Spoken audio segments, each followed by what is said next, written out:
ahí voy contigo, Juan Pablo. Esperemos un segundito, ahí vamos, vamos. Bueno, voy a tener que estar explicando cosas obvias. Así es que, para Cris, saludos Cris, esto va para vos.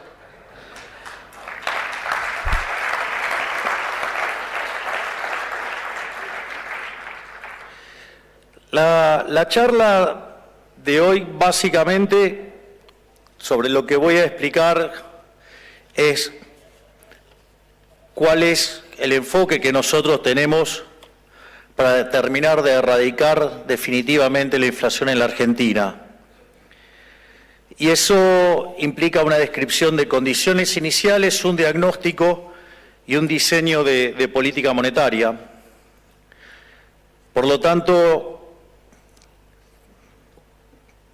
lo ideal es, como decía Friedman, primero los datos.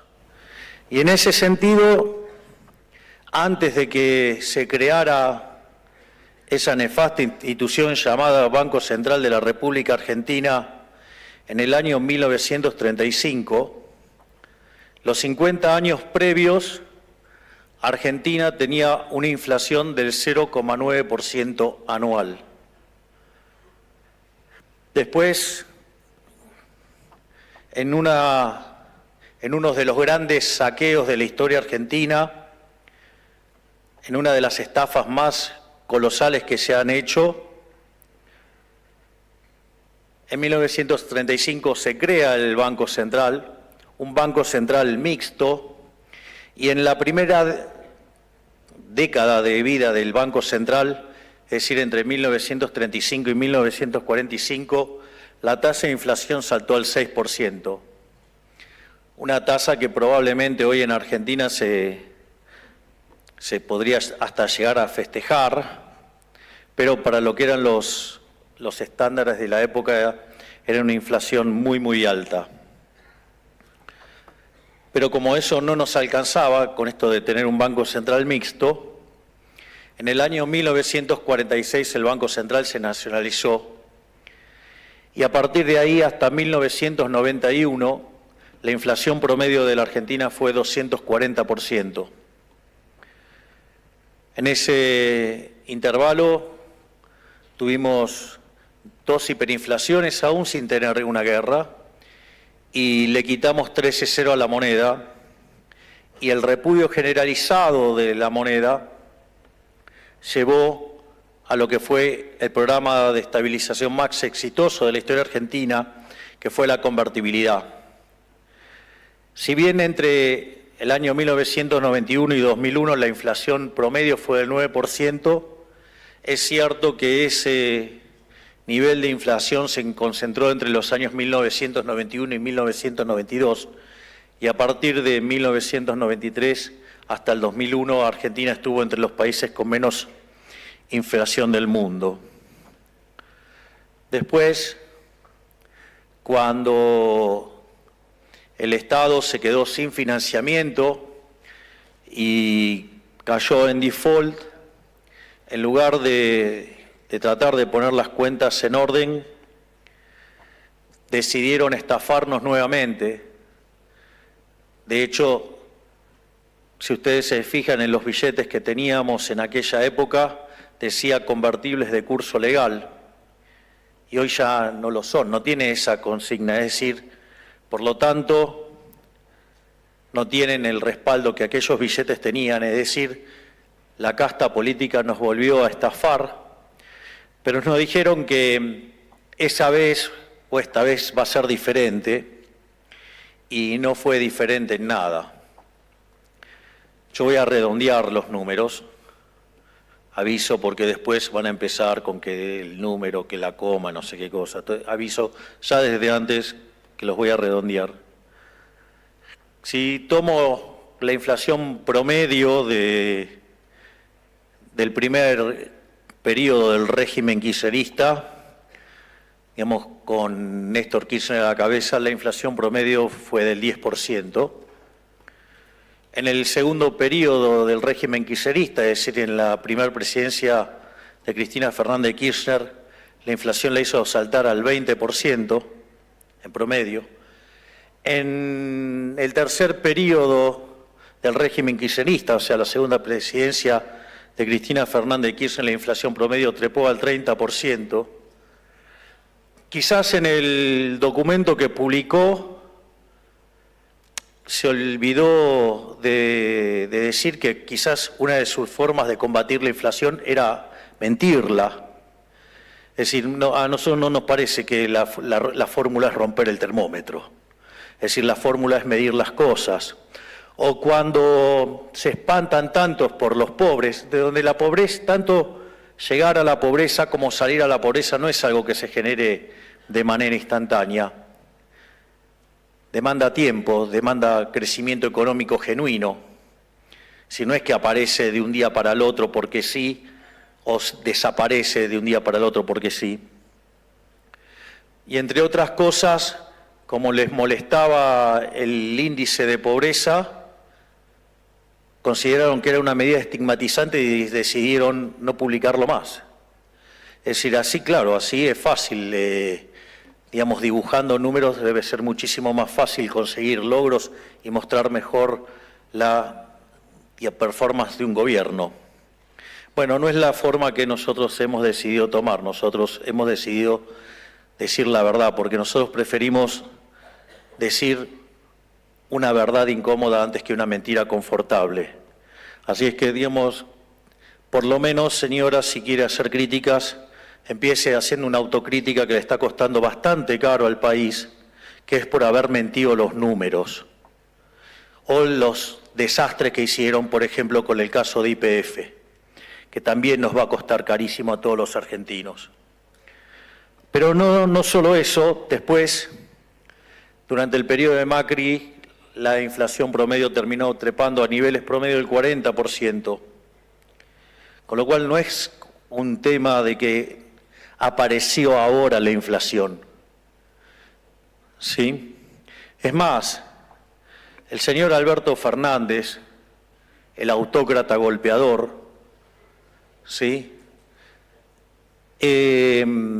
Básicamente se fue con una inflación del 210%, pero eso tampoco refleja la dinámica que había dejado, porque, digamos, conforme iba avanzando su gobierno, la inflación iba avanzando. Y yo recuerdo cuando nosotros ya habíamos ganado las elecciones y estábamos haciendo y ultimando detalles para llegar a la función.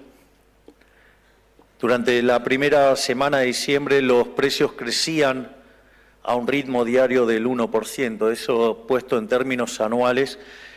Lo bueno es que a ustedes no le tengo que explicar cómo funciona una función de tipo geométrica. Es decir, ustedes saben computar exponenciales. Y eso anualizado da 3.700%.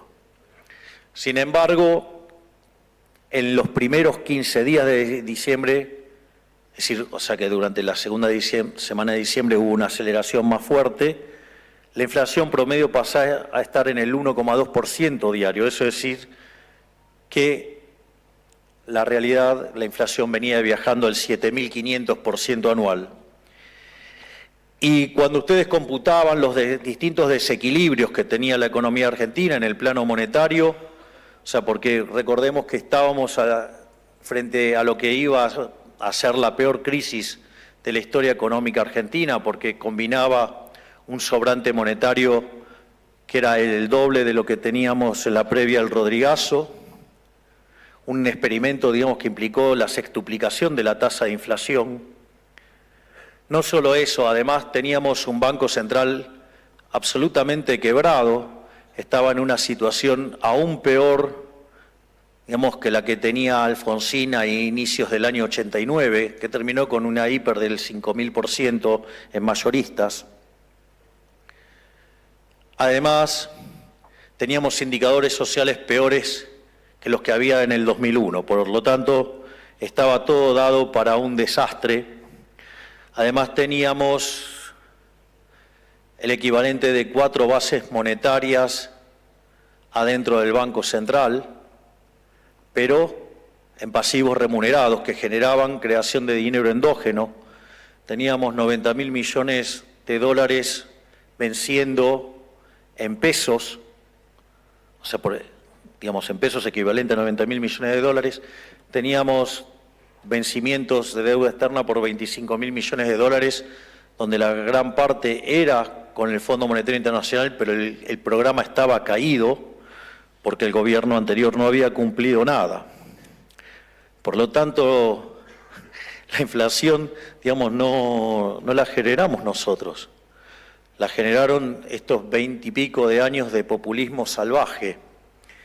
Y la realidad es que nosotros describimos la herencia, pero no nos quejamos de la herencia, porque también vamos a ser sinceros, en condiciones normales de presión y temperatura no gana un liberal libertario la presidencia. Por lo tanto, digamos, o sea, tenemos claro que las condiciones bajo las cuales íbamos a llegar iba a ser sobre algo al borde del colapso total.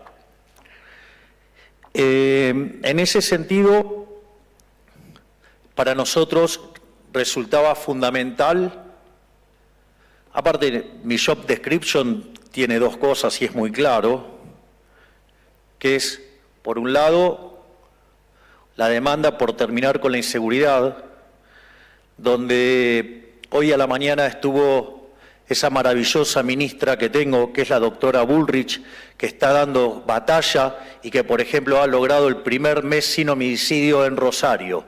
Y la verdad que está haciendo un trabajo verdaderamente excepcional. Así es que esa parte del job description viene bárbaro. Y la otra parte del job description dice que tenemos que erradicar la inflación. Entonces,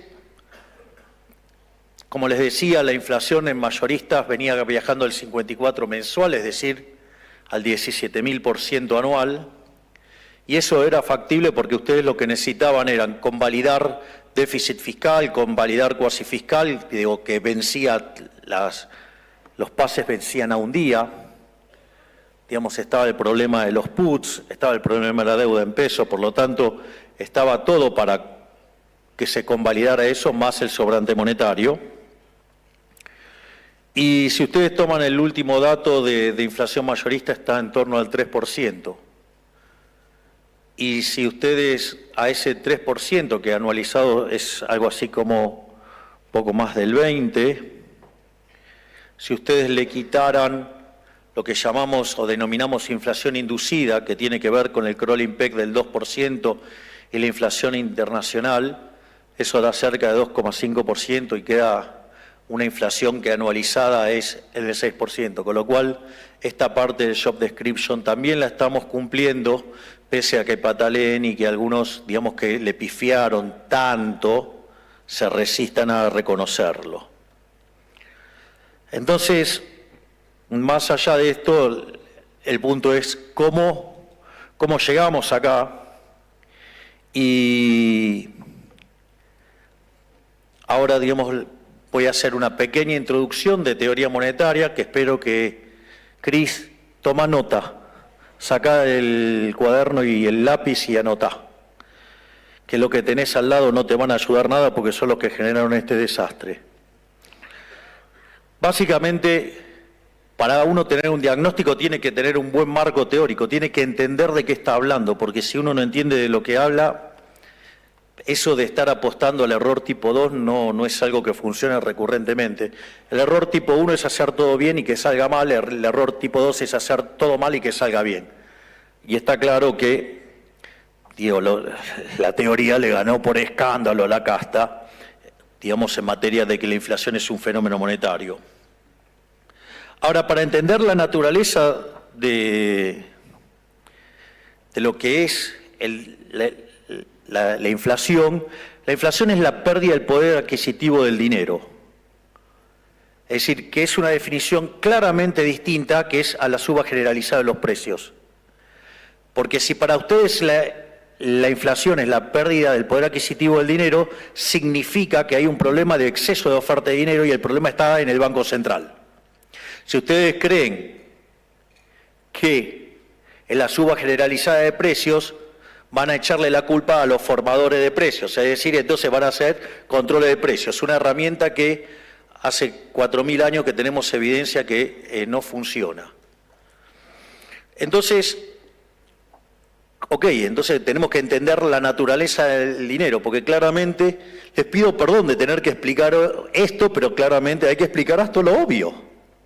Si lo sabrá el coloso que está acá, que es Federico Sturzenegger, y lo que tuviste que lidiar con la casta.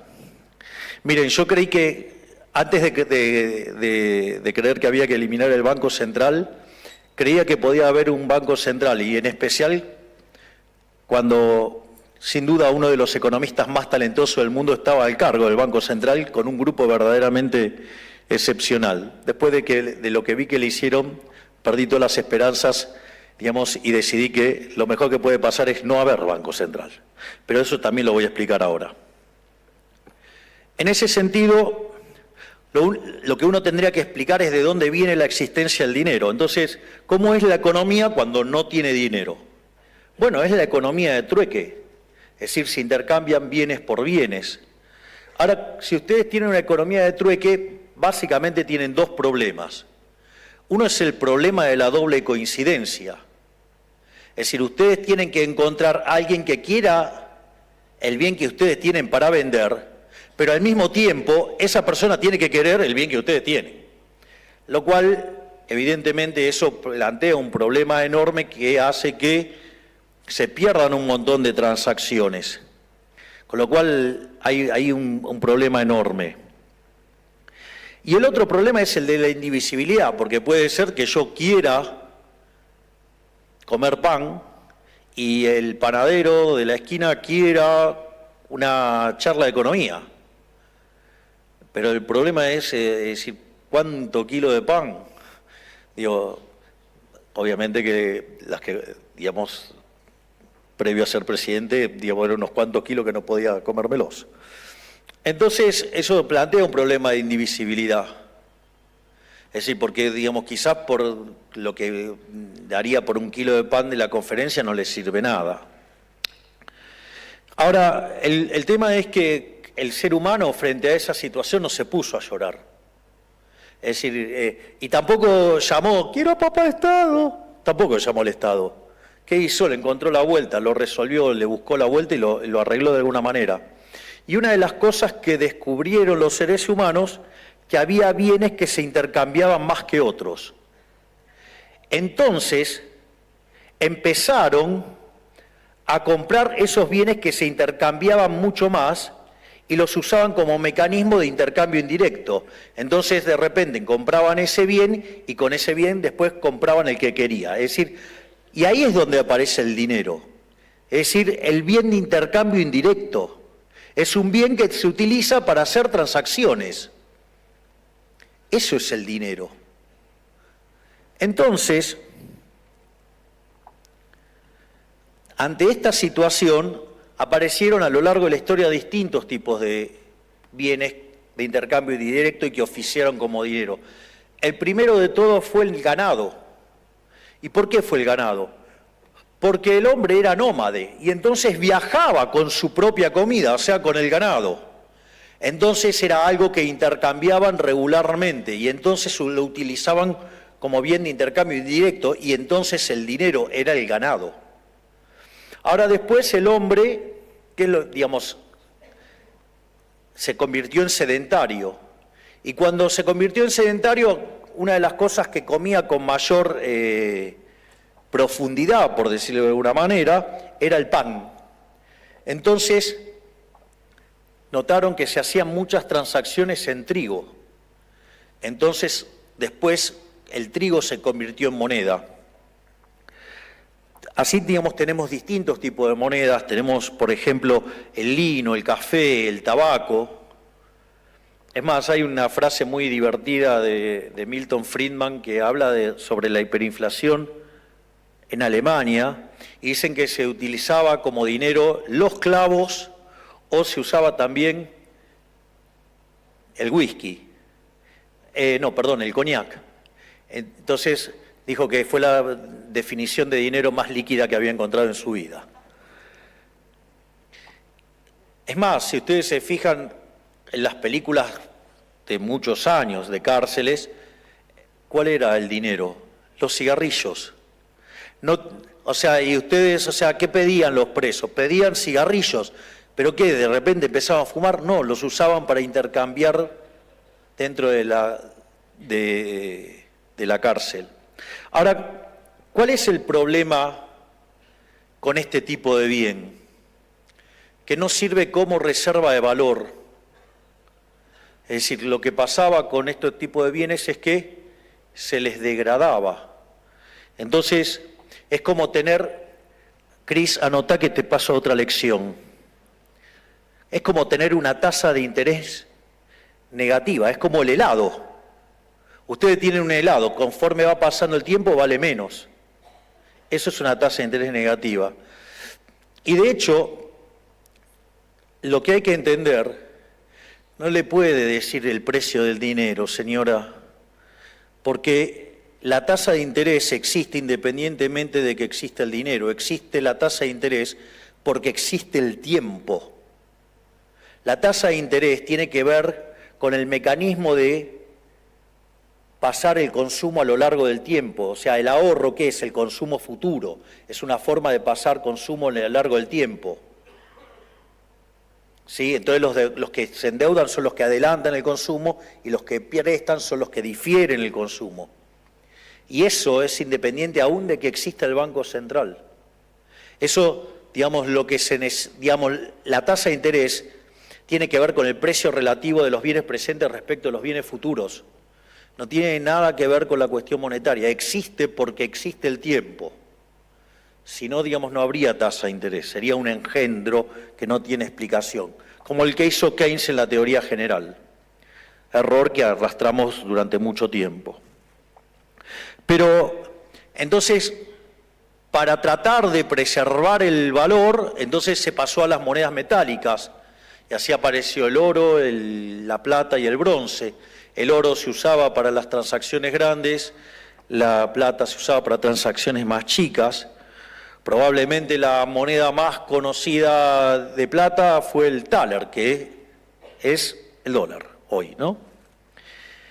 Y en ese sentido también había otro problema, que era el problema de la portabilidad.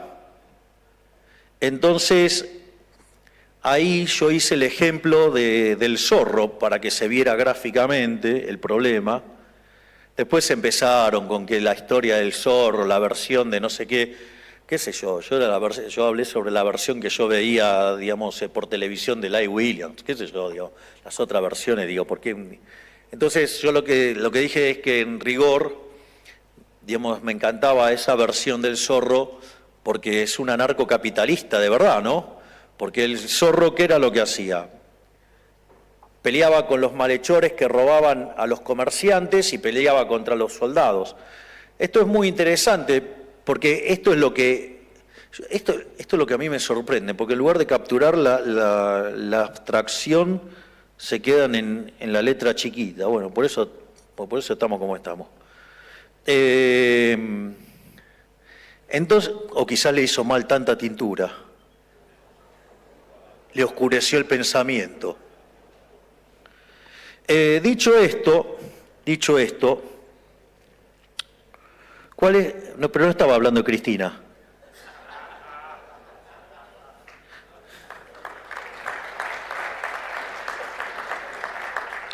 Dicho esto, ¿qué era lo que pasaba? Si ustedes iban a comercializar, ¿con qué iban a ir? Ya sea o con bienes o con oro.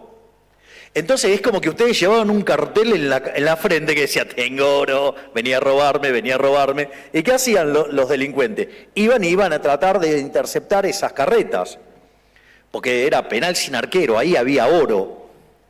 Y en ese sentido, ¿qué es lo interesante?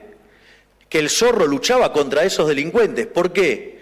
Porque si no llegaban a la ciudad con los bienes, entonces tenían una pérdida de capital, se comían el efecto de las monedas de oro en ese momento, se lo iban a comer con mayor nivel de precios, expresado en oro, y en ese sentido lo que iba a pasar es que nadie iba a volver a traerles bienes y entonces es como si hubieran cerrado la economía, con lo cual hubieran tenido una pérdida enorme de bienestar. Entonces el zorro además era un benefactor social, porque como protegía, digamos, digamos, los caminos para que los ladrones no robaran a los comerciantes, entonces además era partidario del libre comercio, digamos, bien liberal, pero encima se peleaba contra monasterio y demás, con lo cual se peleaba contra la autoridad, se peleaba, digamos, contra el tema de los pagos de impuestos, por lo tanto, o sea, digo, el zorro era anarcocapitalista, no tengan dudas. Digo, también podría ser anarcocapitalista estar al frente del Estado y ser como el topo de Estado que viene a romperlo. ¿O acaso qué creen que es haber bajado el gasto público 30%? Solo después de la guerra, y no hay experiencias tan grandes. Dicho esto, entonces apareció ¿qué? El dinero papel. Entonces ustedes dejaban el metálico, lo dejaban en un lugar y le daban a cambio un certificado. Entonces ustedes después iban y pagaban con ese certificado. Obviamente que no faltó el que se hizo el piola y emitió certificado sin que estuviera el oro, la plata atrás. Bueno, obviamente terminó con un par de revueltas, pero el Estado que hizo dijo, no, bueno, ahora lo voy a hacer yo. Y ahí es donde nos arruinaron la moneda. Entonces, y ahí es donde empiezan los problemas de la sociedad y los bancos centrales son un invento relativamente nuevo, pero acá lo importante, de vuelta, ahora le pasamos, subraya acá, señora, el dinero es un bien de intercambio indirecto. Digo, que el devenir de la historia lo haya convertido en un papel que es falsificado por los bancos centrales del mundo, ese es otro problema. Esa es la gran estafa de la historia de la humanidad que se llama Banco Central. Pero el dinero es un bien de intercambio indirecto. ¿Y por qué es tan importante enfatizar que es un bien de intercambio indirecto? Porque si es un bien de intercambio indirecto, quiere decir que es una demanda derivada. Es decir, a ver, muchachos, ¿quién de ustedes están pensando acumular qué moneda para llevársela, digamos, al traje de madera? Digo, habría que ser bastante tonto. Digo, del otro lado no compra nada. Digo, solamente compra acá. En la ficción que es la visualización que uno hace. O alguno alguna vez se puso a pensar que la cantidad de tinta, digamos, en el billete de $1, de $2, de 5, de 10, de 20, de 50 y de 100 es la misma. Lo único que cambian son los dibujitos, o sea, los próceres y los números. Pero ahí ustedes están haciendo una representación mental de eso. Entonces lo que hay que entender es que en el fondo la demanda de dinero es una demanda de dinero derivada. ¿Para qué demandan dinero? Para demandar bienes. No comen dinero, no se lo comen, no digamos, o sea, no saquen un billete ahora, digo, traten de comérselo, van a ver, no funciona. Es más, probablemente les caiga mal. Entonces, en el fondo, la demanda de dinero es una demanda derivada, es una demanda espejo de la demanda de bienes. Y esto es interesante porque si es un espejo de la demanda de bienes, todos los libros de macroeconomía que ponen que la demanda de dinero es función del ingreso y la tasa de interés es un espanto. En realidad, la demanda de dinero depende del consumo. Y obviamente que depende del sendero intertemporal de consumo. Y si quiero sacar, digamos, en el fondo de qué está dependiendo, ¿por qué no necesito poner el ingreso? Porque si yo estoy construyendo un sistema de equilibrio general, mi ingreso sale de la venta de ocio en el mercado de trabajo y sale de la participación que tengo en los beneficios de las empresas. Por lo tanto, no tengo que poner el ingreso. Eso es una aberración, eso es una burrada que hizo Keynes para poder inventar el efecto de ajuste de cantidades y, sobre todas las cosas, inventar el multiplicador keynesiano, que es violar la restricción de presupuesto. Claro, al violar la restricción de presupuesto, claro, digamos, si ustedes lo financian con emisión monetaria, genera inflación, señora. Sí genera inflación. Si usted el déficit fiscal lo financia con emisión monetaria, genera inflación. Y en otros países que tienen déficit lo financian con endeudamiento remunerado. O sea, no el del Banco Central. Ahora, entonces quiere decir que si mi función de demanda de dinero ahora depende de mi sendero intertemporal de consumo, yo tengo que saber de qué sale la demanda de consumo. Cuando ustedes plantean un ejercicio, toman un libro de micro, y cuando ustedes miran las funciones de exceso de demanda, de equilibrio general, o las funciones de demanda de un bien, ¿de qué depende? De todos los precios de la economía. Es decir, no aparece el ingreso, aparecen todos los precios de la economía. Y al mismo tiempo, si esa economía es intertemporal, incluye los precios de hoy, de mañana y así sucesivamente. No hace falta poner la tasa de interés. La tasa de interés está implícita en los vectores, en la parte del vector de precios que contiene los precios futuros. Por lo tanto, digamos, la demanda de dinero depende del consumo. Y esto es muy interesante porque entonces, ¿de qué depende, en el fondo, la demanda de dinero? Que depende del consumo, que depende de esos precios. Todo eso se deriva ¿de dónde? De lo que Robert Lucas Jr., que en paz descanse, decía los parámetros profundos. ¿Y los parámetros profundos qué son? La función de utilidad, es decir, las preferencias, la tecnología, las dotaciones y el tipo de economía que tengo, si es una economía de propiedad privada, digamos, pero por lo tanto todos esos parámetros están dados. Por lo tanto, en condiciones normales, sin que alguien esté sacudiendo la economía, emitiendo dinero como un marrano, el sendero de consumo quedaría determinado por estos parámetros, que son parámetros profundos y que están dados. Por lo tanto, no eran tan tontos los clásicos cuando creían que la demanda de dinero era algo granítico. Sí, claro, en condiciones normales de presión y temperatura es algo granítico. O sea, si no cambian las preferencias, no cambia la tecnología, no cambian las dotaciones, y ese vector de consumo intertemporal no cambia. Por lo tanto, si la demanda de dinero es una estructura granítica, la demanda real de dinero, eso se tiene que igualar ¿a qué? A la oferta real de dinero. Vieron que Muhammad Ali o Cassius Clay, como quieran decirlo, llamaba a los fotógrafos y le decía, prepárate que viene el knockout. Tomen las fotos porque se viene otro knockout para la señora Cristina Fernández de Kirchner. Si la demanda de dinero es una estructura granítica, esto se tiene, que es la demanda real de dinero, esto se tiene que igualar a los saldos reales. Los saldos reales son la cantidad nominal de dinero sobre el nivel de precios. Por lo tanto, el nivel de precios va a venir dado por la cantidad de dinero que ofrece el Banco Central sobre la demanda de dinero, que es esta demanda real de dinero.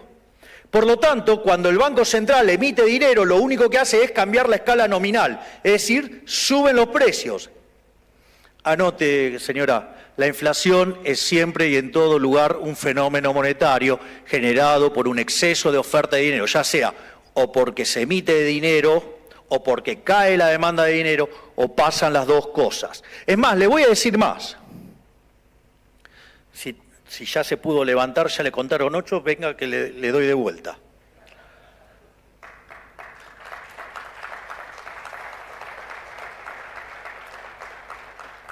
En este contexto, cuando ustedes tienen esta situación, se genera una pérdida del poder adquisitivo del dinero. Esto quiere decir que todos los precios expresados en unidades monetarias suben y el dólar es un precio más de la economía.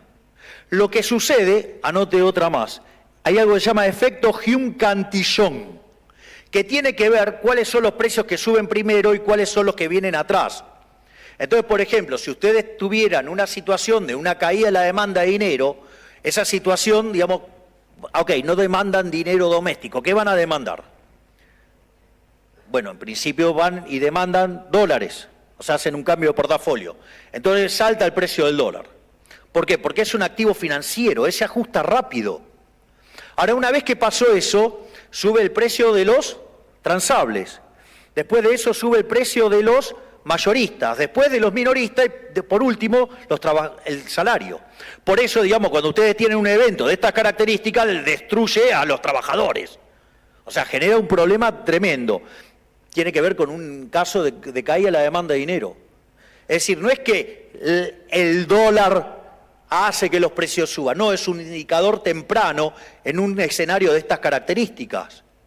Y además no siempre puede ser así, porque en realidad lo que puede haber pasado es que ustedes aumentan la oferta de dinero, entonces alimentan la demanda de bienes, entonces sube el precio de los, digamos, vendría a ser los precios minoristas, como eso presiona sobre los mayoristas, después presiona sobre los salarios, y como después no les dan los números, si no es competitivo, salta el tipo de cambio. Se dan cuenta que todo depende de dónde se generó el exceso de oferta.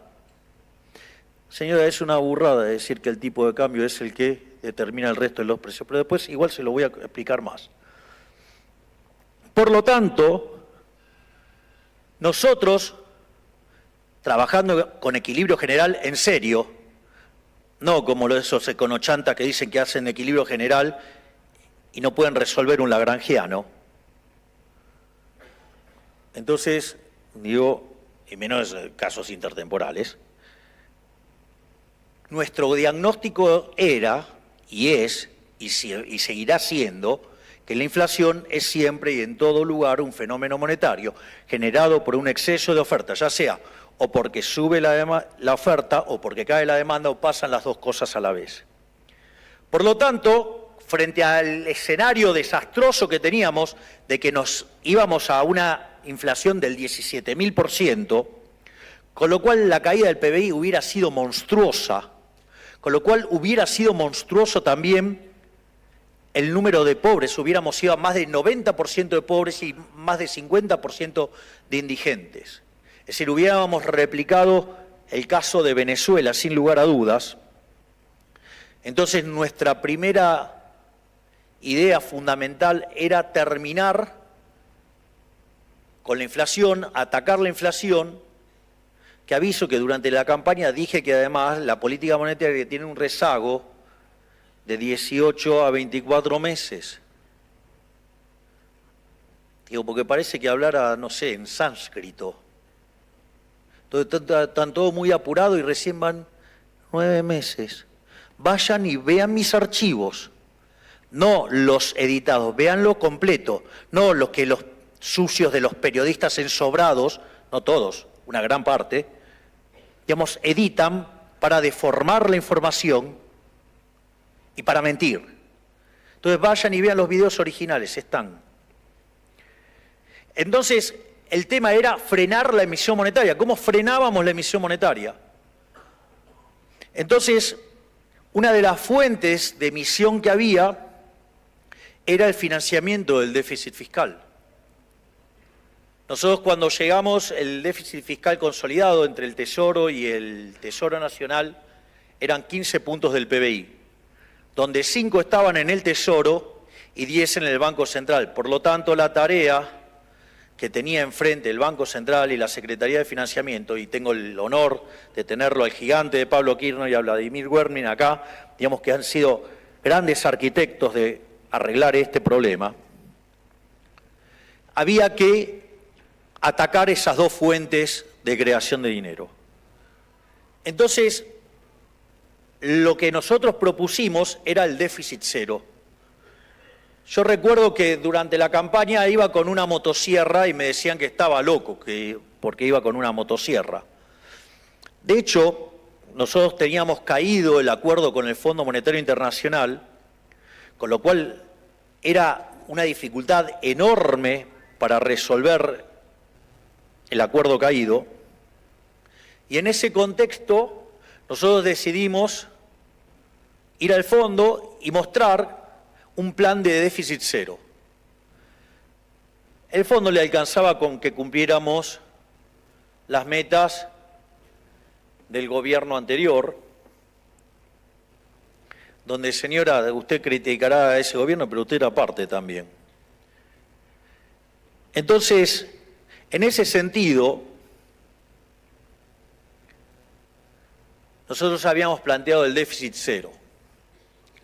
Obviamente que, así como durante la campaña decían que era imposible, que éramos unos delirantes y no sé cuántas cosas más, el fondo con que cumpliéramos el programa que estaba caído por el desastre del gobierno anterior, con eso le alcanzaba. Nosotros planteamos el déficit cero, parecía algo muy ambicioso porque implicaba un ajuste de 5 puntos del PBI en el Tesoro.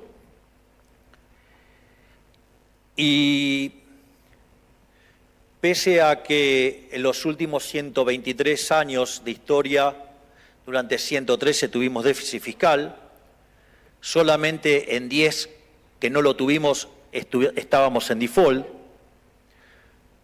Fue la primera vez de estos últimos 123 años que alcanzamos el déficit cero, pero no lo hicimos, no fue en un año, lo logramos en el primer mes de gestión. Vaya que sí, eso es una gestión.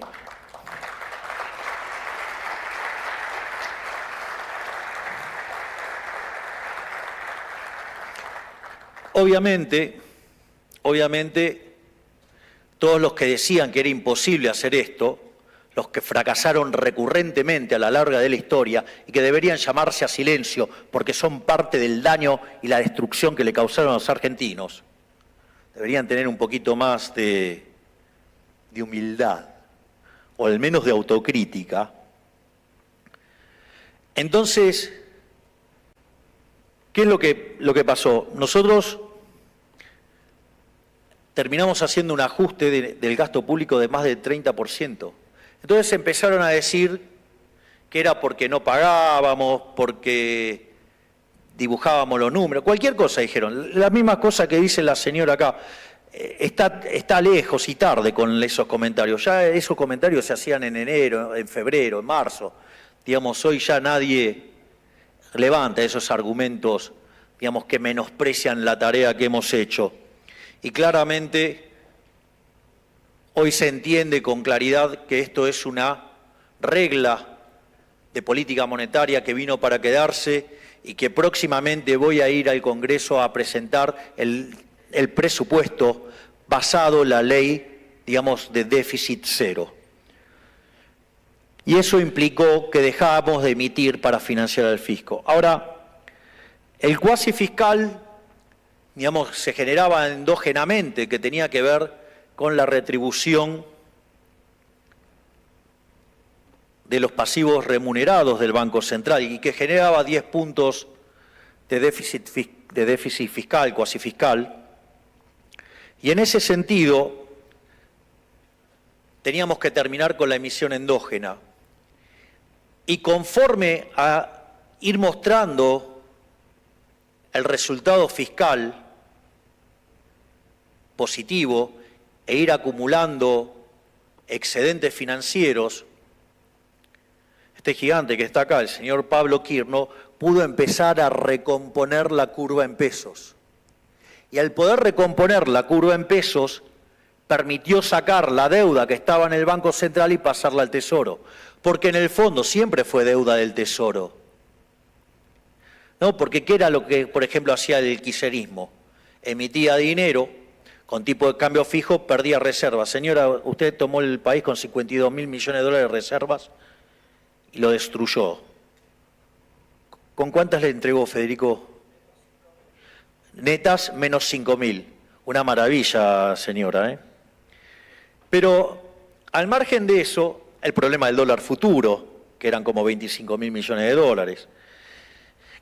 Y en ese contexto, claro, cuando ustedes emiten con tipo de cambio fijo, una de las cosas que pasa, pierden reservas.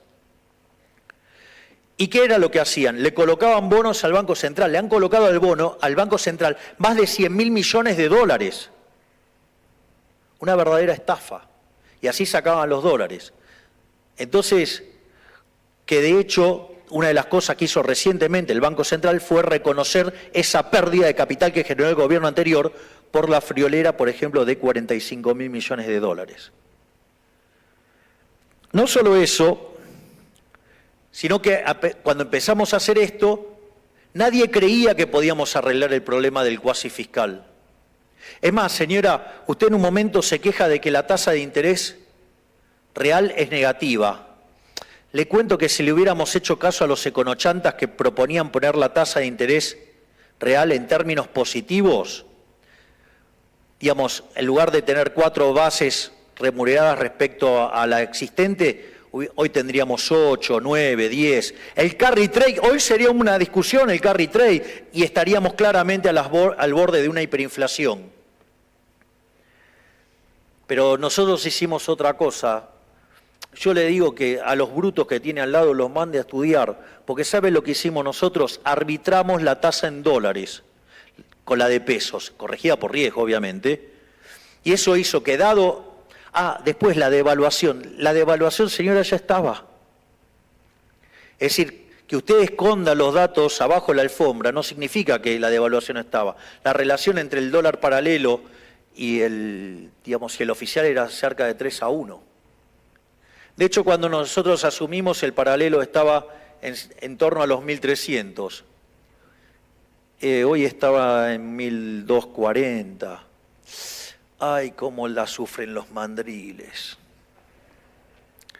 No importa, hay un negocio floreciendo que se llama la producción de vaselina para economistas pifiadores seriales. Entonces, y eso que nadie decía cómo arreglar, o que era imposible, o que proponían expropiaciones, nosotros, y estos dos gigantes que están acá, Pablo y Vladimir, han hecho que el cuasi fiscal lo hicieron 0. Lo que parecía imposible, nosotros lo hicimos en 7 meses. O sea, en un mes logramos el milagro del déficit 0 y en 7 meses logramos el milagro de terminar con el cuasi fiscal. Vaya que hay gestión, señores.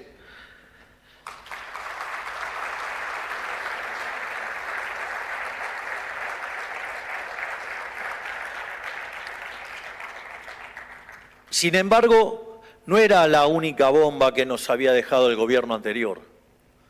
También nos había dejado el problema, la bomba de los puts, algo que el gobierno anterior hacía déficit fiscal y el Fondo Monetario Internacional decidió hacer la vista gorda. Y como los bancos no querían financiar al Tesoro, preferían hacerlo con el Banco Central, aparecieron los puts. Pero claro, contablemente los puts solamente va por el contingente, no por la contingencia. Pero claro, en un escenario de debacle macroeconómica, eso estaba in the money.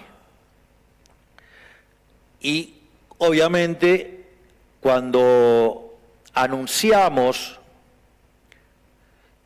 la parte del programa monetario que es exceso de demanda 0, es decir, se dejaba de emitir para el fisco, se dejaba de emitir para los pasivos remunerados e íbamos a ir a una fase en la cual solo se emitía por sector externo y estábamos sentados en la mesa con los bancos discutiendo el tema de los puts. Digamos, el Banco Macro fue y nos ejecutó el equivalente de 2.000 millones de dólares. Es decir, quiero saber cuántas veces en su vida vieron que a Argentina lo atacaron por el equivalente de 2.000 millones de dólares en un día y la economía resistió. Otro milagro.